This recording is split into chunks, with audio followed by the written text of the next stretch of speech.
and welcome to the latest Redmond reviews. I'm Chris Garlock and joined, of course, by Michael Redmond, Nine Don Professional. Michael, welcome. Hi, Chris. So this is our new series. We're looking at the self-played games between AlphaGo and AlphaGo. Yes. The first one, of course, was it was complicated. It's complicated. What can you tell us about this one? Are we going in a more complicated direction or a less complicated direction? Well, like the AlphaGo self-played games usually develop into some huge fight, which with all kind of groups dying, and then sometimes they're just half-point games, and quite often they're actually both at the same time. And in this case, it starts out with some new moves that AlphaGo likes to play. So I'll be talking about, in particular, these early 3-3 invasions. And then after that, we get into this huge fight in the center where black is trying to kill a big white group. So it's actually a case where black is attacking and white is defending most of the time, which makes it relatively simple, maybe. Yeah. Relatively simple. Cool. All right. Well, let's take a look. Okay. Well, the first few moves, as always, they're pretty simple. This is actually a point in the game where we will be seeing a few games where white just jumps into the 3-3 point here. Right away. Yeah. This invasion in the 3-3 point is a move that I still find hard to understand, and it's probably one of the few moves that AlphaGo has played in opening that I don't think I don't really feel very eager to start mimicking this move. Interesting. Why not? I don't really like the way it turns out, just giving black thickness, and it's still sort of alien to me. It's very difficult for me to understand what's going on. But in this file, I'll be going into the AlphaGo Joseki set, which it has its own Joseki set. But it seems to be a position where it likes to play the 3-3 point. And so after black plays here, we have all sorts of variations. Like there's this move is the oldest Joseki that humans have played, like this one and here. This is pretty straightforward. Only this is a point where people used to play the Hanetsugi on the second line. But AlphaGo will curl once more, probably play the peep here, and will not play the Hane-e. And the difference here is that black doesn't have a stone on the side, on the right side. So white is sort of hoping that in the future white might be able to attack this wall. Okay. And so that's the reason for white not to play the Hanetsugi at A. And it makes sense in its own way. The fact that there's no stone in the middle of the side of the board, there's no stone on the right side, means that there is some potential for white to be attacking this wall later. And so it provides a good reason for AlphaGo not playing the Hanetsugi. So I agree with that, the way that AlphaGo does that. It's actually pretty weird, pretty rare for AlphaGo to play this extension. It's not unheard of. In fact, we'll see it later in this game. It's probably a bit more common for black to be playing this move, in which case black gets the corner. And we can see that depending on how black is played, covered, whether black is covered on the right or the left, there's going to be a difference in direction here. So this is something that black plays when the upper side is small.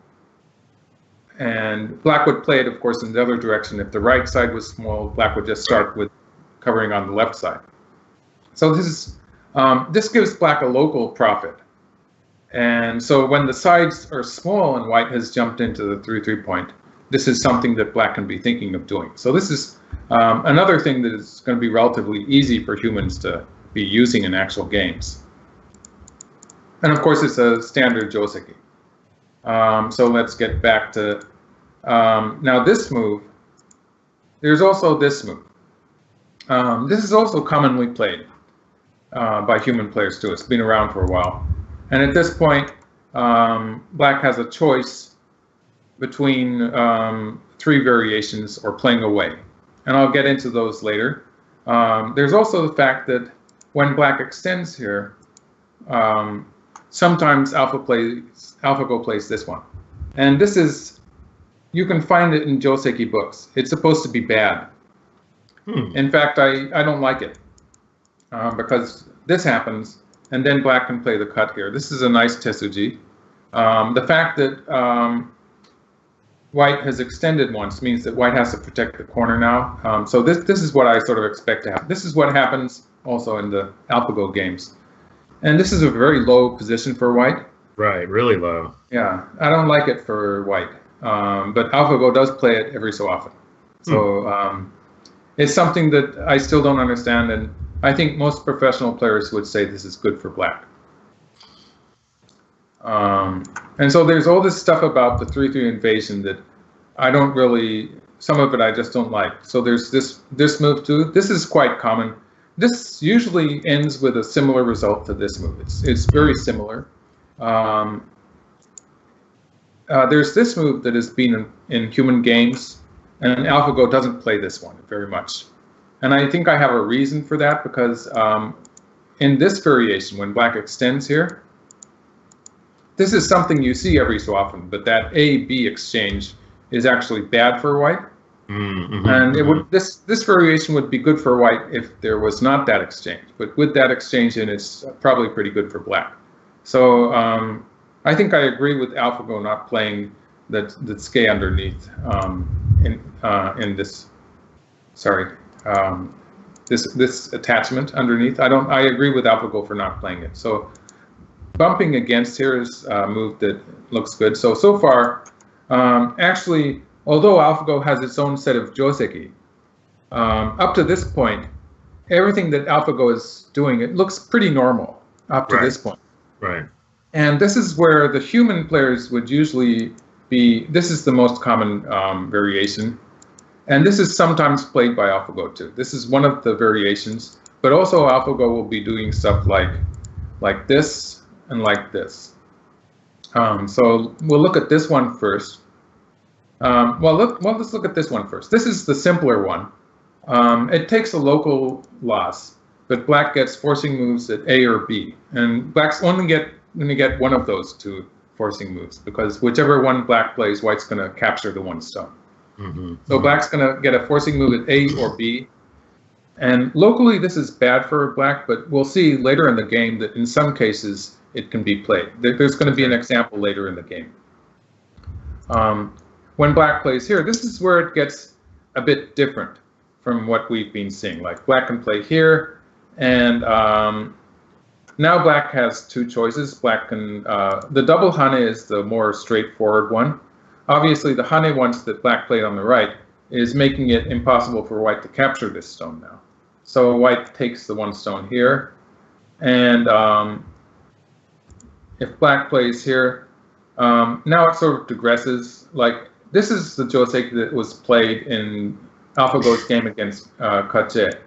This actually was one of the games in the 3-game match they played in China. Otherwise, white can take the one stone now. And this again, I don't like this very much for white, but AlphaGo does it. Really? I don't like this for white because it's giving black a very strong shape on the right. Having that wall and capturing the one stone, it gives black extra eye space. So I think that really makes that wall very, very powerful. And so I don't like it for white. But this is something that AlphaGo will do sometimes. And of course, all these judgments of the position will change depending on how the other stones are placed. So in some games, it will be a different board position. And sometimes it will work, obviously. So this is sort of within that area where I think sometimes it's going to work. And also there's, when white cuts here, the cut here is pretty much forced, but when white cuts here, black can cut here. And this is, I think this is could be called new. This is a variation that AlphaGo plays, and like this kind of thing happens. White plays here and takes, and black can crow once, and then taking the ladder. And this is something that black does when black is trying to make some kind of a moyo on the upper side. So it wouldn't really work in this game position, but when black's trying to make something on the upper side. Okay, there's a black stone in the upper left. Yeah. And so this move is going to show up a lot, actually. And sometimes white will just, yeah, well, let's leave it at there. That's kind of some highlights for the major joseki. And at this point, we're still, when white plays the hane here, we're still in the game variation. Mm-hmm. So I've shown you this move, and this move, and this move. There's 3 variations locally, but actually the game move is this one. And playing away actually is what AlphaGo is most likely to do. And so early in the game, playing away from the upper right corner. And I also have a reason for AlphaGo to repeat the, there's a kind of a chain reaction here that happens when AlphaGo jumps into the 3-3 point, and the opponent does it too, right? They're both AlphaGo, of course. But I think the AlphaGo likes to play the 3-3 point invasion when the game is not in an excited state, when it's a fairly calm position. And the fact that the joseki here that we have in the upper right is a relatively peaceful joseki. I have the hypothesis that this is actually making another position which is relatively calm, and in which AlphaGo thinks that the 3-3 point is a good idea. But all of this is, I have these ideas about why AlphaGo might be doing this, but I don't really agree. I don't agree with the move. So, so tell us what your ideas of why AlphaGo is doing it, even though you don't agree with it. Because it thinks, I think it just likes to play the 3-3 point in a calm position. It's just something. It's like a joseki or whole board joseki. It's like it just knows that it's like someone playing the Chinese opening. Right. It's just something you know. It's a joseki or an opening, and it's just something that AlphaGo thinks is going to work, and it likes to do it. And it tends to do it more often when the game is not in the middle of some fight or something, which makes sense. But that's my reason for maybe why it is repeating, right? Why there's this chain reaction here. This is a point where sometimes white plays a different joseki, but in this game, white sort of mimics black's joseki. And we have this strange game position here where both players have jumped into the 3-3 point. So like some weird reverse mirror go thing. It's a kind of yeah. And so, like, it's really hard to judge this position, judging from the fact that one player has jumped into the 3-3 point, because both sides have jumped in. And so it's naturally an even position. And now there's this move, which is another move I want to talk about a bit. This is a position where most players would want to play a pincer. Like a pincer, let's put a variation in that, like this kind of pincer. Sure. But AlphaGo almost never plays that pincer, and this knight's move is sort of the default move in the corner. And I think that's because it really puts a high value on this. And we saw that in the Master Series. It was already putting a very high value on pressing down here. And then I don't know, maybe black would be invading here or something. But it puts a very high value on pressing down like that. And it just doesn't like this for white. That's something that white doesn't want to allow. And so when it does play a move in the lower left corner, it seems that this is the one that it wants to choose. So there's a very high percentage of this knight's move in this position in the lower left corner. And like when it's not going to play that, it's going to play something. It's not going to play a pincer. A pincer is very rare. Like you could find some games with a pincer, but they're not very common. And so that simplifies games for people who don't like difficult joseki, because that really reduces the number of joseki you have to deal with here. And so black plays a wide extension. And this wide extension is black's playing wide because white's wall in the upper left is not so strong. So black's trying to take the space away from that wall. So that's like just looking at black's stone in the lower left, you would think maybe black would be playing not quite as widely. on the left side. But actually black is trying to attack white in the upper left, so that's why black is playing this far. And white invades, naturally. And now white has a problem with the wall up there. Like, if white plays away, then black's going to cut here. And this variation, I put it in to show that white's wall is actually very weak at this point. So black's it's actually pretty much dead. Very painful for white to try to make a life here. So this is a problem that white has to deal with right now. And so this is a case where actually this double hane, it works pretty well. Although there's a local loss in allowing black to capture that one stone, there is the fact that the upper side is not very big to start with. It's the value of the upper side is being reduced by white's invasion in the upper right corner. So white can allow black to get that ponuki on the upper side. And this exchange here, it gives white some eye space, or some potential eye space in the corner. So now white's wall is not really in danger, and white can play away. Like, even if black plays something on top, white can make eyes on the side there. Or white can still move out in the center if black takes a side point.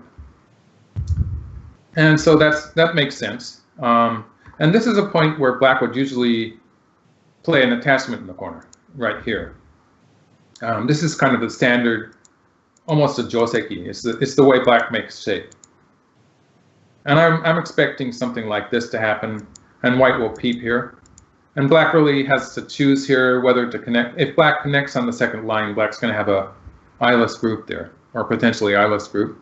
So usually what black does is black just leaves the tail there and makes a living shape. But in this variation, it looks like white sort of has the offensive position here. White's attacking black on the left side, extending here on the third line. It gives white a living shape on the side, and so white's alive now in the upper left and has, I would call that thickness in the lower left. It's a fairly strong position. So black's two stones are going to have to run away now. And so because of that, I think this was a really good move. It's a bit unusual, but it's really good because it's allowing black the possibility of connecting underneath at the mark point, and it's changing the power, the balance of power on the left side. And white takes the corner. This is a natural move, and then black jumps out, and we can see that those two white stones are sort of getting isolated, and so black's setting up to attack them. The drawback being that black's left side, lower left group is not 100% alive, but we have four groups here. The two black groups are weak and the two white groups are weak. White does this, and so at this point, white's group in the upper left is alive. Now white's looking at a potential connection underneath. And so it's simplified the position a little bit because the upper left white group is alive now. And we have these three groups on the left side, which usually you would expect to develop into a running fight into the center. But actually black plays Sanensei now. And running fight. Who needs a running fight? Whatever. Yeah, who needs a running fight? And this is okay because black's groups are not really that weak, and it is worthwhile to play this point on the right side. It makes use of that marked wall there, and it's sort of making an area that's strong for black so that black can attack white later. So you can guess where white plays next. There was 3-3. It's got to be 3-3, of course. Yeah. Yeah. And again, I don't agree with this move. I've marked a point where I would usually think of playing with white. And I would be really worried about playing this move in this game when there's stuff happening on the left side too. But AlphaGo is very flexible. I guess AlphaGo is just thinking it can take a lot of territory, then maybe just sacrifice the left side for the time being. And of course, it's very, but then it sacrifices and then comes back to life later. So it's not really sacrificing. Yeah. It's a pseudo-sacrifice. Yeah. And here we have an old-fashioned joseki by black, which is very unusual in AlphaGo's games. It's playing the normal, the standard, what we would call the basic Joseki. So this is a bit unusual for AlphaGo, actually. But we can see just in this one game, we can see that it has a number of variations for the 3D invasion. And it's actually pretty hard to see why it chooses between them. And I wouldn't be surprised if all of these variations that I was showing you in the upper right corner are alternatives that are probably coming up in the policy network. And it's probably a very fine difference. So white plays the P. And let's see. Now this here, in this upper right corner here, the position here at this point is not finished. It's an unfinished Joseki in which black will be, let's just use the marker here a bit. Black has this move, and this move. As I was showing you before, black has 3 choices here, various ways to continue the Joseki. But as it stands, it's an unfinished position. And when white plays here, this is the move that white should play. This is the move that I would recommend too. White adds a stone here to complete the corner territory. This gets rid of any weaknesses in white's shape. And we can see that although the upper side is not very important in this particular game, we can see that white is getting potential on the upper side and opening up the side on the right. So this is really taking away a lot of the potential of black's wall. And again, this is a position where black's wall doesn't have any eyes. So if white can invade on the right side later, then black has to worry about that wall there. So this move that white has just played is a very valuable move that is not only fixing white's shape in the corner and taking a lot of territory and reducing the value of white's right side, it also is setting up to attack the black wall if white has a chance. So it's a very valuable move. Black forces with this. This is a natural forcing sequence here. And then plays in the center. And I really like these moves that AlphaGo plays in the center. When AlphaGo plays a move like this, it's sort of like an error reddening move type of move. I usually like that move a lot. It's usually, I think, always AlphaGo, even when it was relatively weak, like in the match it played against Fan Hui. It was playing moves in the center that really looked good. And so I think it has, and I think that's because humans have such a full knowledge of like Joseki variations, and like we've been studying these corner variations for hundreds of years, even as professionals, and probably thousands of years if you go back to before we had formal professional societies. And so we have a lot of accumulated knowledge about corner variations. Whereas AlphaGo, so AlphaGo sometimes messes up in the corners when it plays. That's my hypothesis for why it doesn't play the complicated Joseki. Because that's an area where human pros know what the correct move is, just because we've been studying that kind of situation for hundreds of years. Or at least we think we know what the correct move is.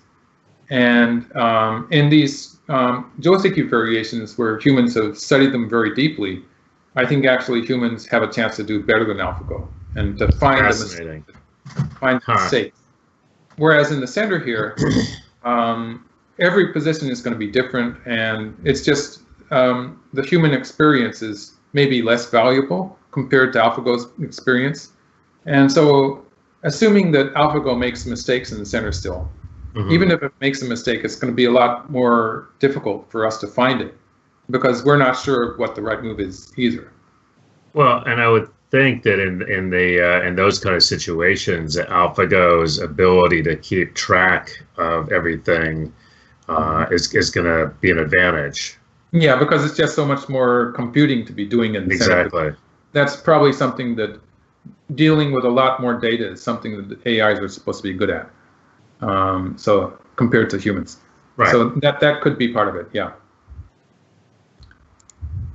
So white jumps in.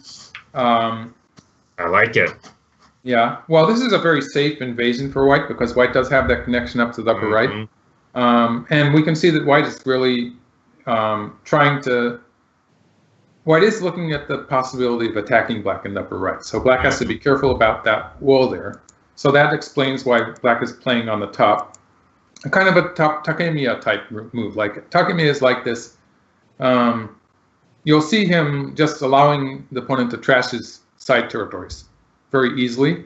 And that's because Takemiya starts with a wall that doesn't have eyes. So he starts very efficiently, not wasting any moves making eyes. But that means that black has to connect around on the top and allow white to take away the side territory. After which black will, let's just do a variation that demonstrates that. Black's plan is to allow white to just take the side territory like this and end up with something facing outwards so that black can get an advantage in the next fight. Black would probably continue. This would be a point where I would expect black to start attacking on the left side. And we can see that big wall there is just waiting for those white stones to run out, and it's going to be a difficult fight for white. And so in the game, white does it a little different. White slides here, which is, compared to attachment here, it's a bit more difficult for black to close off the right side.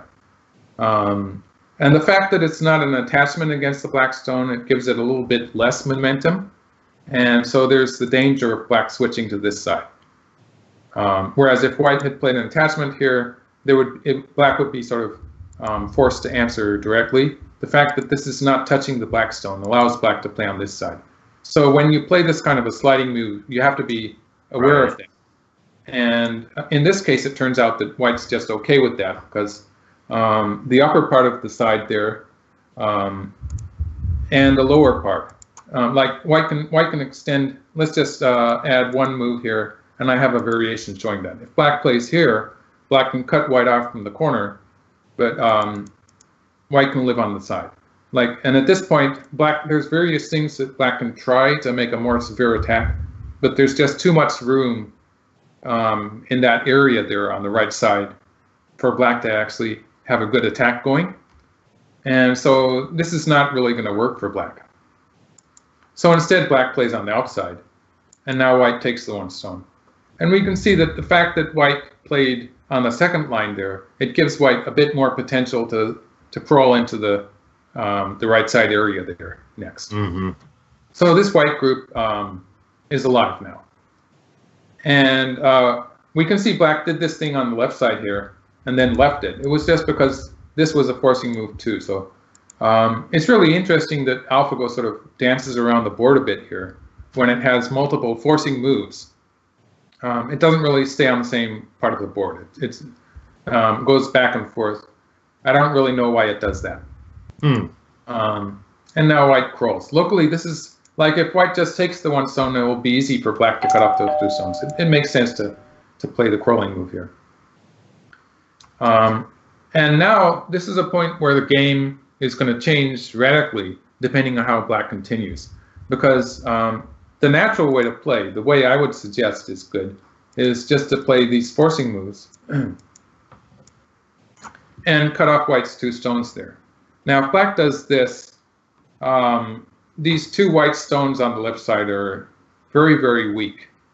And I would sort of doubt that, and black is very strong because black is pretty close to getting a connection here. So I would expect white to be doing something, some move floating around in the center. And I just don't really know, maybe something like this or some point in the center. Why don't I, yeah, I'll leave it there. What you're saying, Michael, is that the just floating something out there in the center?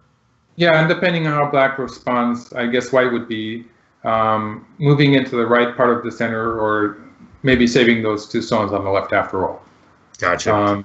So it's really very difficult. Like white has all this territory, about 40 points of territory, and black doesn't really have any territory to speak of yet, but it has this huge center. Very hard to judge this game.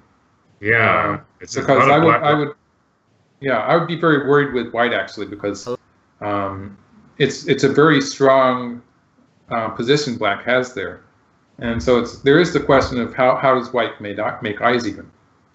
I mean, it looks like one of those classic sort of sume go problems, where you've got this sort of black sea that white is swimming around in. Yeah. But of course, if white does live, then black's going to have trouble catching up in territory. Right. So it's like every move this move that I've just put on the board, I would probably need to do a lot of reading to be sure that this is good. Like it might be better for me to, well, let's just go back a move and put another variation. Just like something like this might give white a bit more room. But then, of course, while thinking about making eyes, white also has to think about the size of territory that white's going to allow black to surround and stuff like that. So there's a lot of reading and calculating that should probably go into this move. But I would be willing to play with black in this position. This is what I would do with black, but it's not what AlphaGo did. So this is something kind of a little mystery. It's like, I don't really like this move. Locally, actually, it's a very strong move. It's the strongest move locally. It works locally, but it's going to get rid of all of black's potential in the center. We'll see that happening. Black can peep here. And with this, there's the hane on the left there, and the cut in the corner, and black can push out in the center. So for the time being, black's okay. First of all, white has to deal with those two stones that are in danger. So white plays here. So this move is squeezing the black two stones to save white's stones on the side. And if black answers that, white's going to squeeze like this and then cover on top. And white's left side group is stronger than black's left side group. So black has to cut in the corner. And what happens here, this is going to be a ko. Black has this tesuji, which can make a ko out of it. And black does have one ko threat in the lower left corner. Wow. But of course, white has a lot of ko threats here. Mm. And so just taking the corner is pretty small anyway. But so this kind of, if this turns into a trade where white takes that clump of black stones in the center, this would just be very good for white. So that's no good for black.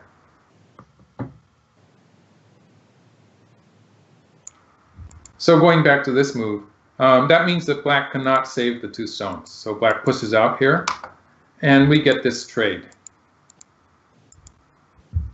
And the problem with this trade is that already white has a very strong position on the left side now.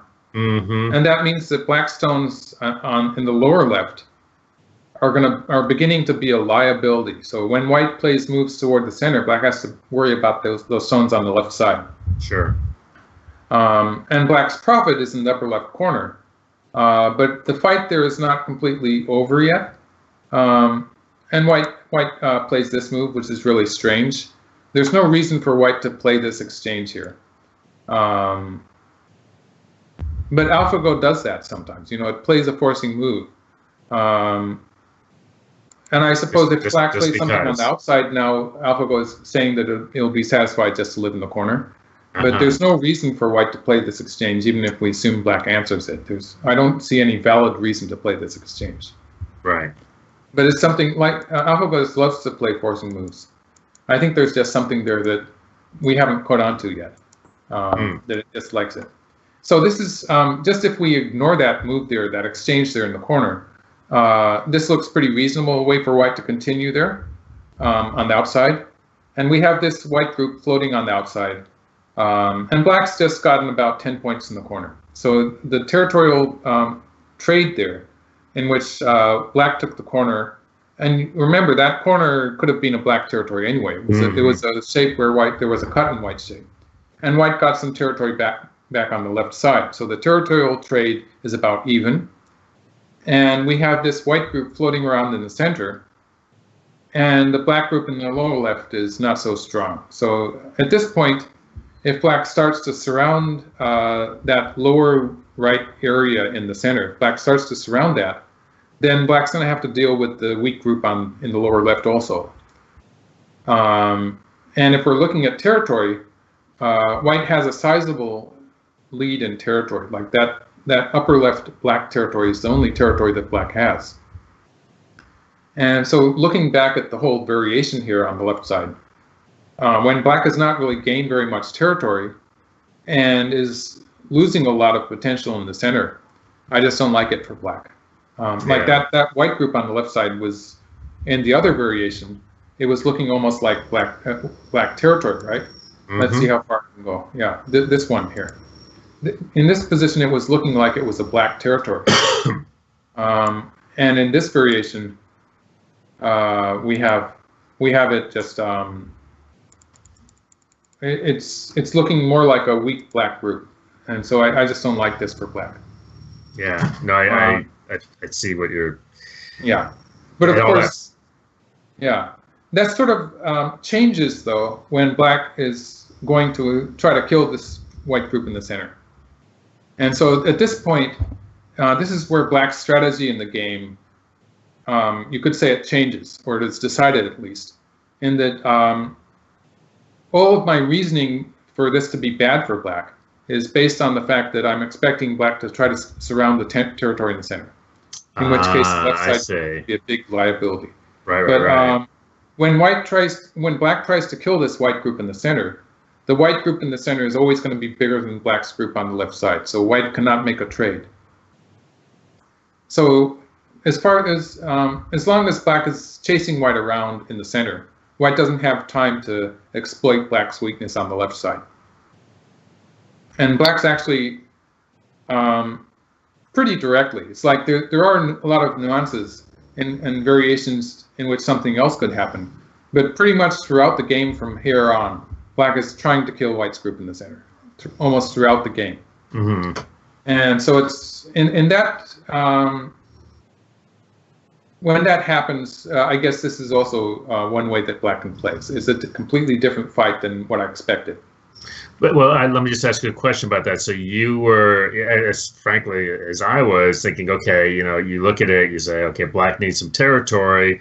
Obviously, the area there on the right, place something around there. But you're saying that AlphaGo is thinking in a pretty completely different way. Well, either that was the plan, or at this point, AlphaGo is forced to think that way. It's one or the other. Okay. But the fact that white has this group that's in the way, basically, of black making enough territory, it's reasonable that now black has to try to kill it, because there is some danger there for white actually. But and it turns out in the game it was very exciting, because it was a more effective attack than I thought it would be. Like my first impression, I might have a kind of a bias here. I would be very happy with white at this point. Yeah. Because black just doesn't have enough space to surround territory and win the game. But when I see what happens in this game, black actually did have quite a powerful attack. So going back to the game, what black is doing with this cut here is black is just trying to make a stronger position there. At this point, black still there's some space between that black wall on the upper right and black's center position. So black is playing here, and if white answers that, black's going to just make this squeeze here to connect up the stones there and kind of make a base for black to attack white in the center. So that's a kind of a standard tissue here. The unusual part is that white ignores it and crawls, answering a forcing move with a forcing move. If black covers here, this is going to give white a bit more. This actually is good in this position, because it gives white a bit more potential here. In this variation, the cut at A has given white some extra potential with the cut at B. So it makes sense. So actually playing away from black's cut there is probably a good move. But these playing away like this, these crazy trades that AlphaGo does all the time, sometimes they make sense. Yeah, but sometimes they're just impossible. But in this case, I think I agree with it. And white's alive here. Like black can peep here. Usually it's not so good, and the very least that white can do is white can connect underneath here, because white has this squeeze, and white can connect to the corner group. So at the very least, white can do this to connect to the corner. In actual practice, white might continue with the fight on the side, but at the very least, white can connect to the corner, so that's not a problem. So here we are at the game position. Again, with this move, white has reduced black's territory in the lower right, or the right area of the center. And so black's really way behind in territory. So this is where black's final attack on white's center starts. And this is a really weird move, but it's actually. I've been looking at that, trying to figure out, how the attack is going to come. That's a really cool move. Well, it's a position where you would expect black to play a peep. Yeah. Play a peep one at the left, but this move also cuts white off, so I guess it's okay. Yeah. And white runs away in the center. So this, and we can see black is sort of chasing white into black's potential territory, or what's left of it anyway. So it's black is, for the time being, is abandoning the idea of winning by territory. Just going for the kill. Right. And then black plays this move. With this move, black is trying to create some extra forcing moves. Like if white answers, black can play here. And we can see that the white group needs to play here to make a living shape. Mm-hmm. And with just a little extra strength there, black can actually cut white in the center with this. So this would be playable. This would be okay for black. Right. Black would at least have potential to capture those two stones in the center. And so white answers in the center. So white played away from black's attachment and answered in the center. Black can continue with this. White's group is not completely alive, but there's some space there for white to make a living shape, so it's okay. So black peeps here, and now plays these forcing moves. Again, we can see black is just trying to set up an attack against white in the center. And this move, this cuts white off. So this has cut off white's potential connection to the upper right. And white's stones in the center are pretty isolated now. And so white plays here to make the connection. And black continues with the attack in the center. And just looking at the left side, you might be worried. Let's see, I put a variation in there. At this point, black is just still trying to take away white's eye space. Let's see. Yeah. And there you go. Black's really going for the kill. Getting very exciting here. Yeah.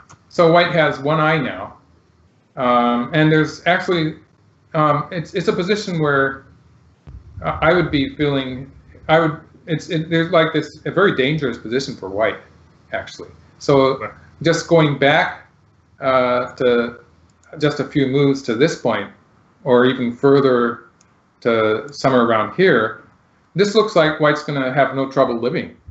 That's the impression I get. Whereas as the game progresses, we can see that actually it's not quite so simple. It's looking more and more dangerous as the game progresses here, and black is continuing to surround white in the center. But to go back to what your analysis, you had said earlier that black's got that group on the lower left that's kind of weak. It's taken just a small amount of profit in the upper left, which is why and I agree that black. But of course, as we see now, the whole point was to create this white group that is weak in the center. Exactly. And so it's one way to play the game. It's very dangerous because if the attack in the center fails, obviously that's automatically going to mean that black loses the game. And there's no way that black can catch up in territory now, unless black takes something. Right. Like if black kills the white group on the right side. Right. That would probably be a fairly close game. So black has to kill at least that much. Something has to die probably. Yeah. In fact, there's probably some variations that I could get into, maybe, that would have the right side die and white live in the center, and it would maybe be a fairly close game. But like the left side would be bigger. So white cannot afford to sacrifice the left side. And so white lives on the left side, and black played this move again to reinforce the center a little bit.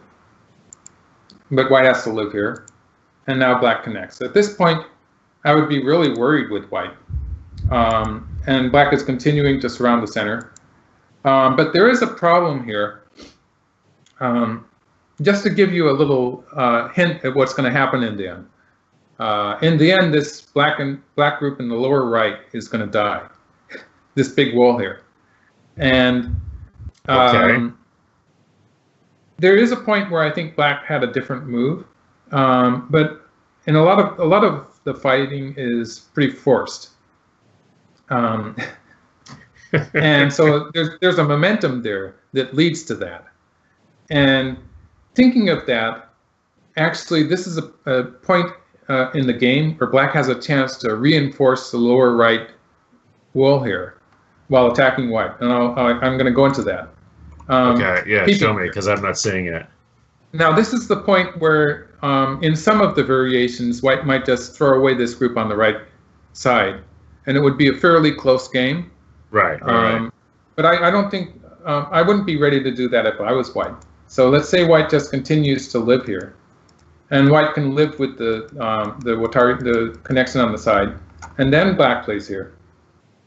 Now black has a very good shape, a strong shape at A, and I've marked B. That's the extra I that black really needs to make this attack in the center work. And we're gonna just take a good look at this variation, and we can compare it to what happened in the game. Because in the game,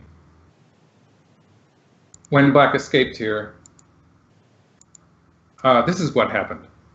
And this final capture of the one stone was forced, and I'm going to tell you why. But for the time being, just take that given. Wow. Okay. In this position, you can see that white has played an extra move on the right side, and black's wall in the lower right is not looking so strong, maybe. So there's a distinct difference there. So just compared, let's show that variation again, like it's this one. In this variation, black is looking a lot stronger than that. Right. So why does this happen? This is because this happens to be a forcing move. It doesn't seem to, does it? But it's threatening black. I was almost like it was a pass. Yeah. Let's have black play here then. Okay. White threatens to make an eye on the upper side, and black can take that one away. Now white threatens to connect on the side. Yeah, this is a kind of a forced sequence that can happen anytime. Do you see something happening in the upper right now? Mm-hmm. This is starting to look bad for black. Black can cut here, but the whole black group there it's going to die. Like it's just dead. It's already. And so black cannot play away at A. When black plays away at A, this is going to happen.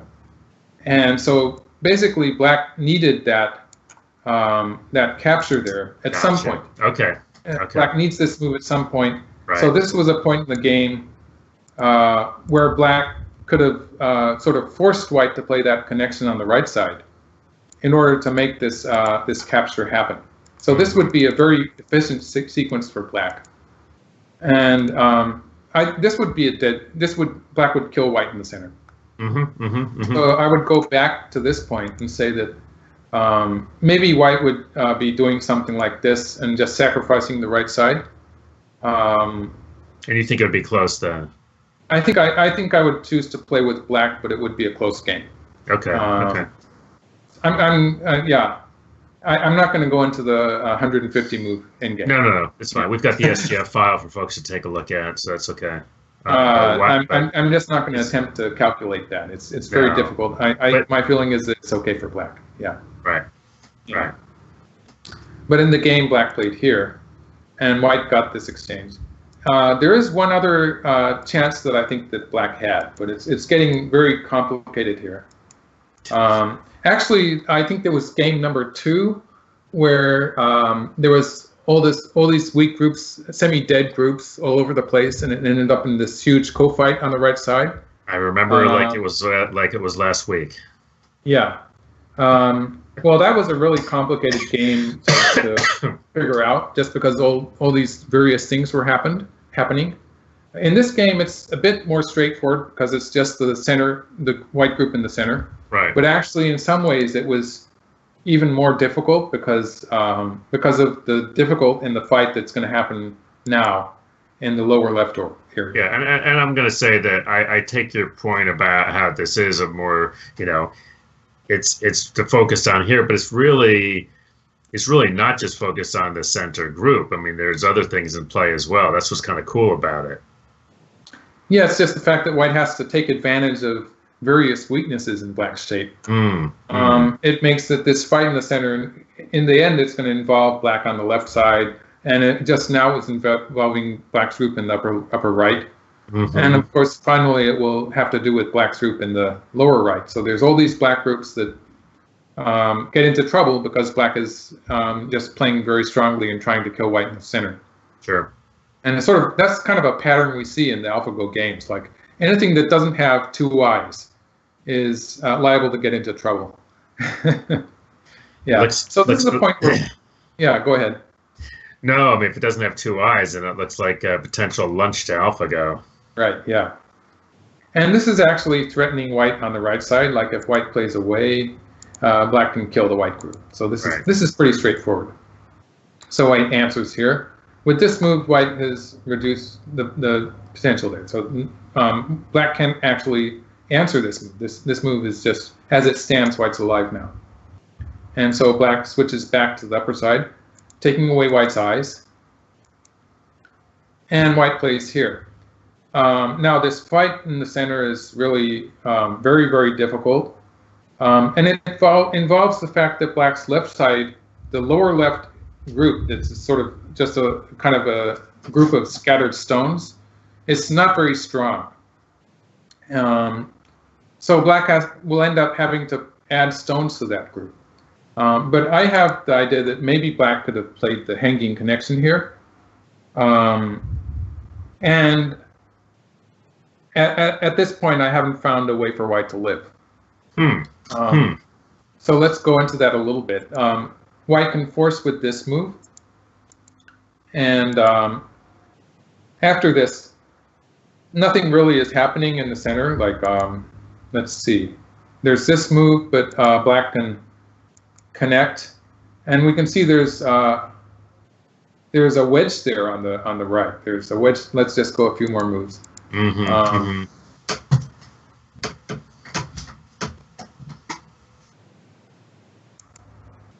White has to protect here, which means that black can protect too. Now this is a living shape. Like even if white cuts in the center. Oh, actually the center is cut off already, but black can make two eyes like this. And in this variation, black's group in the lower right is pretty strong actually. It's a much stronger shape. So I think black's going to be okay in this variation. Going back to this point, if white extends here,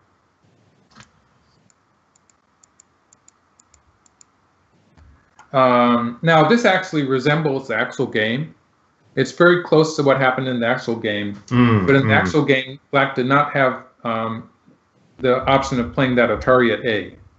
So having that Atari there that black can use to expand its eye space on the lower side, that gives black an extra eye. And in the game, we're going to see this black group dying with only one eye. So having an Atari at A would make all the difference. That's just crazy talk. Seriously, that group looks so alive. I'm sorry. It looks so alive. You'll see it die. It's going to happen. So I'm suggesting that maybe black could have killed white with this group. With this move. I'm totally like thinking white should die. I don't see how black. All right, let's go. No, I don't think white's going to die now. White plays here. At this point, black has to worry about the cut on the left there. Like if black plays on the outside, white can cut here. This is threatening a ko. Now a ko is going to be easy for white. As I said, there's almost no possibility for black to catch up in territory. So winning the ko and letting white live is not an option. So that means that white has all sorts of ko threats in the upper side, a few in the center. White has a lot of local ko threats, which will be enough to win this ko. So black continues. And now white can extend here. And now the left side black group is in trouble. We have another ko here. But it's almost like it's It's a flower viewing ko for white. Like it's trouble for black, but it's no good. It's just black's dead on the left side, and doesn't have enough ko threats basically. Okay. So this is just a crash for black. And so we go back to this point. This means that black has to protect on the left at this point. Black doesn't have the time to play on the outside. So black plays this forcing move and then connects. So this is reasonable. Compared to what I was showing you in this variation, we can see that this shape, there's a bit more weakness there in black's shape. This is where what I was suggesting black could maybe kill white with this variation. There's a bit more weakness here. White plays this, okay, and extends. Now black has to cut white off, but there's something starting to happen on the left side now. So let's do this variation. Compared to this move, black can get a better shape on the right side with this move. So we'll do this one first. This gives black a nice shape on the right side, but it has filled a liberty on the left side. And that's going to cause all sorts of trouble when white extends here. And so I put, this is really important, so I'm going to go through all the variations. When white, at this point, black's group on the left is already in trouble. Yeah. If black connects here, white can play this exchange to take away black's eyes, and then just connects. And this position in the center here, there's so many cutting points that black has already cut off. Like black can play here, but white can just cut off this way. And the group is dead. So that was actually pretty simple. Going back to this point, this is what I did, and white killed it after playing the cut here. So let's try this one. White can cut black off with this move. And black has to protect in the center here. And that means that white can just, this is dead too. There's just not enough room for two lives. Yar, death is just everywhere. Yeah, it's very easy to die. It was just such a weak position in the beginning on the lower left there. So that's one of the lessons, right? Is that if you start out with a weak shape, you know, black just doesn't want the fight to move in this direction. It's just a dangerous area for black. So I tried this move, and I tried this move. Let's try this move too. This is actually, I would say it's in a way it's the best move locally. Interesting. But white can play an Atari here, and here we see that the dame, the lack of dame in the center is killing these 5 black stones. So the conclusion here is that black needs an extra liberty for those stones in the center. And so that's what actually black did. So let's get back to the actual game. So at this point, black plays here, and we can see that black has an extra liberty. Now the 4 black stones are they're okay. Let's go into a variation here. Still, if black plays something like this, it's going to be the same story. White will cut here and just kill the black group. Like this is just bad for black. The whole group dies. So black cannot do that. But when black plays here, now this is okay. Let's just go into a variation to show how that happens. Like if white connects here, black cutting here is a good move. Now this captures the 1 white stone. It gives black a connected shape there. Means white has to cut here at some point. And now black has a much better shape on the left here. This is a live shape because there's an eye there in the center and kind of eyes on the left. Let's just extend that. Yeah. No, that's like if white plays here, black can play here and here. So that's alive. What else can I do? No, it looks fine. I guess it's just alive. So so that's good for black. And so we'll just go back. But the empty triangle capture turns out to be a pretty cool move. Yeah. And so, yeah, capturing that stone is very efficient because there were 2 cutting points there. It gets rid of both of them. You were talking about, let's see, I'm in the wrong variation. Yeah, well, this is the game variation. And you were talking about this move. Yeah, cutting here, it's very efficient because it looked like there were a lot of cutting points in black's shape, and it got rid of them. And so black's okay, but again, we have to see that those 4 stones there, there's some damage. So white has some potential to force there. And so now we're starting to see the lower right group getting into danger here. Black covers, and white jumps out. Now at this point, it's looking bad for black. Because black has 2 things black has to do. Black has to connect the 5 stones on the left. Black has to make sure of his connection, but also has to cut white off in the center. So black's suddenly pretty busy. Very busy, very difficult. Black starts with this move. This is cutting white off on the right there. We can see there's a lot of cutting points there. So black is cutting white off on the right. White connects, and now black cuts in the center. And white just plays here. And with this move, white has connected white's stones there. So white has a connected shape. And black is cut off in the lower right. Doesn't have very many eyes, does it? Very many. Like it looks like black has this move, right? But this move is what I was talking about earlier. It goes into this variation where white can cut off these 4 stones here. Right. Okay. It's that extra dame that black needs. Right. And so black can make an eye in the center. Let's do the game variation. Black plays this exchange. There's no way for black to cut those white stones off. Black can play here. Black did play here.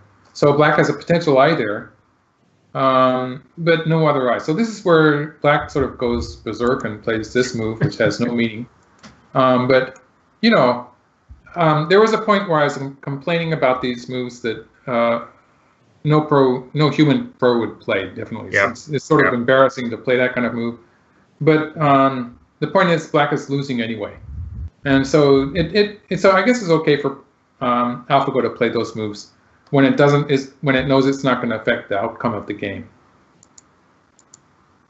So black squeezing here is also self-defeating because it's filling black's own liberties.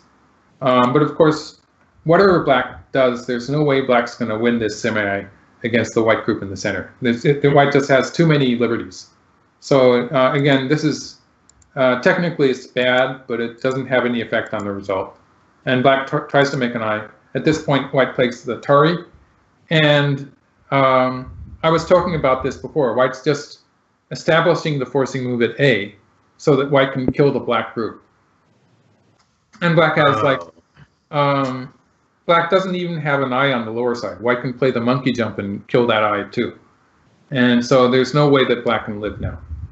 He's just dead. He's just dead. He's died. And there's no way it's gonna, yeah. So I would go back and go back and go back and say this was the point, the last chance black had to kill the group. And I just don't know. I can't find any way for white to live after this. And, so I'm saying that maybe this was the losing move. So black just missed it. Black just missed it. I also sort of like the variation where black plays here to make an extra eye there. Extra eye, yep. Now maybe you can sort of see how that changes the equation here if black plays that. And we can go into this variation. Well, but let me just ask you a sort of a macro issue. You know, I think this is this particular game is the first time we're seeing, because we looked at 2 other games which were both close games. But this is a death and dying game. It's almost, would you call this almost a human game? Is that anthropomorphizing too much? Much closer to a human game, and that like it was. First of all, the fact that it was a complete crash for black. It's pretty unusual for AlphaGo. Like usually, it has these life and death positions. In this 50-game series, there's these crazy fights that involve the life and death of all these groups a number of groups. But while these fights are going on, at the same time, quite often these games are very close, like they're the smallest possible margin. Right. And so it's not only is the life and death of groups involved, but I have to calculate half-point differences, as we would say. It's it's Chinese rule, so strictly speaking, it's 1/4 of a stone. But it's very close differences, and so it's really spectacular playing. Whereas in this case, we could say that Black just completely messed up because Black lost the semi and lost the game quite directly. So clearly there was a mistake there that is more human type of mistake. It feels more human because Black missed a move which you found, and as opposed to, it's like, oh, we could go this way, we could go that way. It's going to be a half a point this way, a half a point that way. So there wasn't very much of that, no. Just maybe that variation where I had Black capturing the right side, it could have led to a close game. Right. Yeah, the rest of the game was just this huge fight where Black had no choice but to try to kill White in the center. Cool. All right. Well, that was dramatic and exciting and very, very cool. It's a really exciting series and just really fascinating to see AlphaGo continuing to give us things to think and talk about. So, although apparently hasn't convinced you on the 3-3 yet, so we'll see how that goes. Yeah. All right. Well, as usual, Michael, thank you. I hope everybody's enjoyed watching this, and we will continue working our way through these fascinating games. And we hope that you're enjoying the detailed SGF files that Michael has put together for you. So yeah, I sort of went overboard. Yeah, thank you. I don't think anybody's. We'll see. We'll see if we get any complaints, Michael. I'm going to take a step out on a limb here and say probably not. But thank you. Great. Thanks, Michael, and thanks everybody for watching. See you next time.